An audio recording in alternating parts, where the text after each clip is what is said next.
तो लग रहा है फाइनली जो ब्रॉक लेसनर के फैंस है ना उनका वेट खत्म होगा। डब्ल्यूडब्ल्यूई काफी जल्दी कमबैक करवाने के बारे में सोचेगी लेसनर का। अब ये रिपोर्ट नहीं है, उसके बाद एक और इंडिकेशन आया सामने, ऑफ कोर्स उसके बारे में हम लोग बात करने वाले हैं। साथ ही में डब्ल्यूडब्ल्यूई के अंदर ना कुछ बड़े नेम्स का कॉन्ट्रैक्ट ओवर हो रहा है, जिसमें जो लोगों को निकालता है निक खान, उनका भी नाम आया है सामने। साथ ही में और भी कुछ अपडेट्स हैं इस वीडियो के अंदर। So without wasting any time, और निक खान निकालता हूँ, मैंने जस्ट ऐसे कह दिया, तो पूरी बोर्ड ऑफ डायरेक्टर की मीटिंग होती है। मुझे लगा तुम लोग ट्रोल ना कर दो। By the way let's begin this video. चलो वीडियो को पहले मैं शुरू करने वाला हूँ हमारी पहली अपडेट के साथ में, जो कि इस बार जे एंड जिमी ऊसो के बारे में जुड़ी है। जे एंड जिमी का डेफिनेटली रेसलमेनिया 40 के अंदर मैच होने वाला है। लेकिन पता है रिसेंटली रिकीशी के ना एक अलग ख्वाहिश आई है सामने, और रिकीशी ने ये कहा कि भाई वो ये चाहते हैं उनके जो दोनों बेटे हैं ना वो काफी जल्दी फिर से रियूनाइट हो जाएं डब्ल्यूडब्ल्यूई के अंदर, एक बार फिर से दोनों एक साथ आ जाएं। यहाँ पर रिकीशी ने रिसेंटली अपने इंटरव्यू के अंदर कहा है कि भैया देखो मुझे प्राउड बहुत है अपने बेटों के ऊपर जो कि वो कर रहे हैं। ये दोनों आमने सामने आएंगे रेसलमेनिया के अंदर। ये हर फैमिली के लिए बहुत इमोशनल चीज होगी, बिकॉज ये ड्रीम रियलिटी वाली चीज होगी ना कि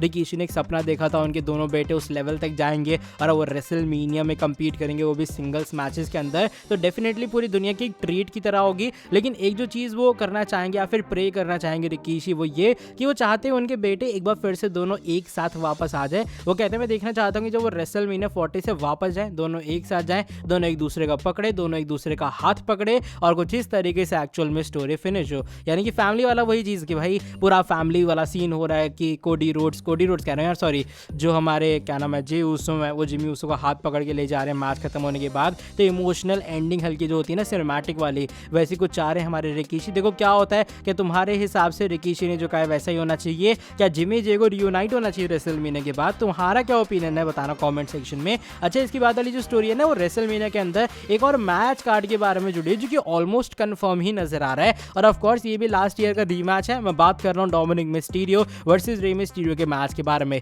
अगर तुम लोगों ने रिसेंटली स्मैकडाउन का शो देखा होगा, वहाँ रे मिस्टीरियो के साथ में जो पंगा हुआ डोमिनिक का है, उन्हें मैच कॉस्ट किया, कैरन क्रॉस की विक्ट्री हो गई। तो इन सभी चीज़ों के बाद एक बिलीव आ रहा है सामने, मैं बिलीव पता नहीं क्या बोल रहा था, हाँ बिलीव आ रहा है सामने। वो ये आ रहा है कि जो डब्ल्यूडब्ल्यूई है वो डोमिनिक वर्सेस जो रेका ना वो एक 2 पार्ट करवाएगी या फिर सेकंड मैच करवाएगी, जो कि इस साल रेसलमेनिया के अंदर होगा। एंड मोस्ट प्रोबेबली इस मैच के अंदर शायद डोमिनिक की विक्ट्री होने वाली है, क्योंकि देखो जिस तरीके से एंट्री डोमिनिक आया अचानक से, है ना, पूरा मास्क वास्क लगा के, वो तो बताता है कि शायद अब कंपनी इसी चीज़ की तरफ बढ़ रही है। अब मुझे पता क्यों नहीं ऐसा लग रहा है कि शायद हेयर वर्सेस मास्क वाला मैच कंपनी करवाएगी, और रेसलमेनिया के अंदर इन बाप बेटे की जो कहानी वो और आगे बढ़ने वाली है। और मुझे ये पता नहीं क्यों वाइब आ रही है कि शायद रे मिस्टीरियो का लास्ट रिटायरमेंट मैच करके डब्ल्यूडब्ल्यूई ना करवा दे। बाकी देखो क्या होता है रेसलमेनिया 40 के अंदर। अब फिलहाल यही बिलीव है कि इन दोनों का एक बार फिर से रीमैच होगा। अब होगा या फिर नहीं तो रेसलमेनिया ही बताएगा, लेकिन मुझे लग रहा है कि शायद मास्क वर्सेस हेयर जो मैच है वो रे मिस्टीरियो एंड डोमिनिक के बीच में हो सकता है। बात मैं जार्गिल के बारे में भी करूंगा,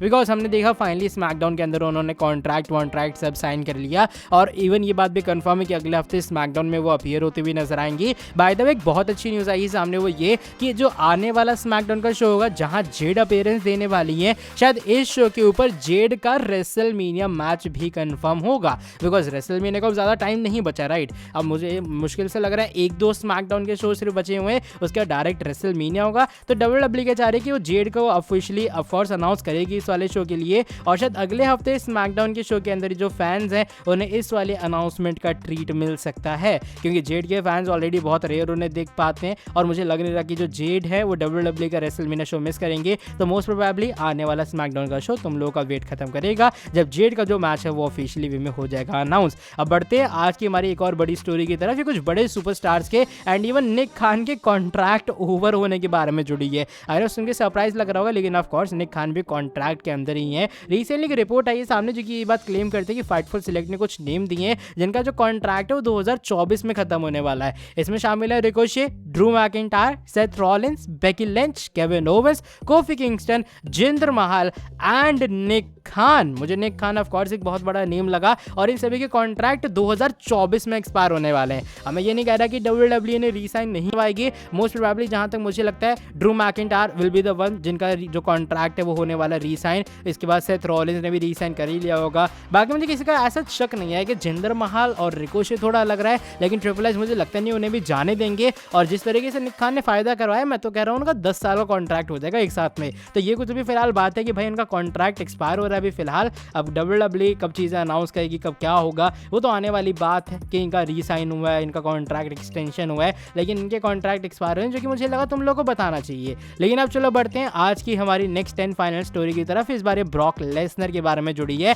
एंड मे बी लेसनर के फैंस को अब ज्यादा लंबा वेट नहीं करना पड़ेगा। अगर वेट करना भी पड़ेगा तो शायद मैक्स टू मैक्स अगले साल तक। आई नो अगला साल भी एक बहुत लंबा टाइम पीरियड है, लेकिन जिस तरीके से लेसनर की कंडीशन थी, जिस तरीके से उन पर एलिगेशन लग रहे थे, लग नहीं रहा था लेसनर वापस आएंगे। अच्छा बाय द वे हुआ क्या, मैंने पिछली वीडियो के अंदर बताया था ना कि रेसलमेनिया 41 के लिए जो मिनेपोलिस मिनेसोटा है वो फ्रंट रनर है कि वहां WWE होस्ट करवाएगी। तो इसको लेकर एक एडिशनल अपडेट अब ये आई है सामने कि ब्रॉक लेसनर में भी एक सेंटर पीस ऑफ हेडलाइन बन सकते हैं इस शो की। मैंने उस वाली वीडियो में भी कहा था कि भाई जो मेन होता है ना बंदा, जहां का होम टाउन वाला वो बंदा होता है, चाहे वो छोटा सुपरस्टार क्यों ना हो, WWE से मेन इवेंट लेवल वाला पुश देती है उसको कहीं ना कहीं as a momentum, as a gain use करते हैं कि भाई आपका होम टाउन हीरो आ रहा है, आप टिकट खरीदो, ऐसा वाला सीन। और इमेजिन अगर तुम्हारे पास ब्रॉक लेसनर है भाई, वो लेसनर बंदा अगर अपने होम टाउन के अलावा कहीं भी जाए ना उसे बहुत सपोर्ट मिलता है, फैंस उसके लिए क्रेजी हैं। तो जब बंदा अपने होम टाउन के अंदर जा रहा है तुम लोग समझ सकते हो WWE मौका नहीं छोड़ेगी उन्हें मेन हेडलाइन बनाने का। तो इसलिए बताया जा रहा है कि जो प्रिपरेशन है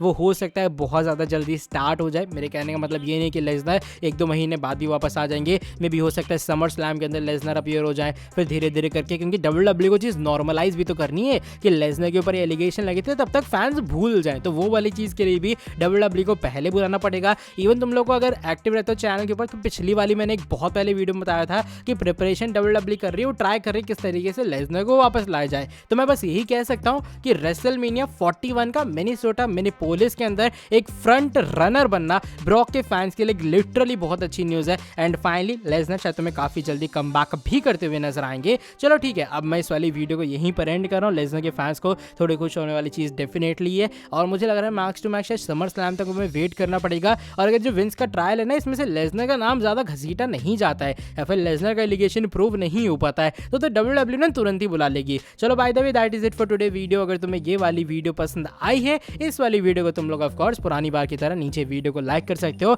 और हाँ, साथ ही में जो लोग चैनल के ऊपर न्यू है, अगर अभी तक सब्सक्राइब नहीं किया तो तुम लोग को चोमो सब्सक्राइब कर देना, चैनल को बेल नोटिफिकेशन को कर देना ऑन। अब मैं तुमसे मिलता हूँ आगे नेक्स्ट वीडियो के अंदर बहुत ज़्यादा जल्दी। Till then bye bye, take care.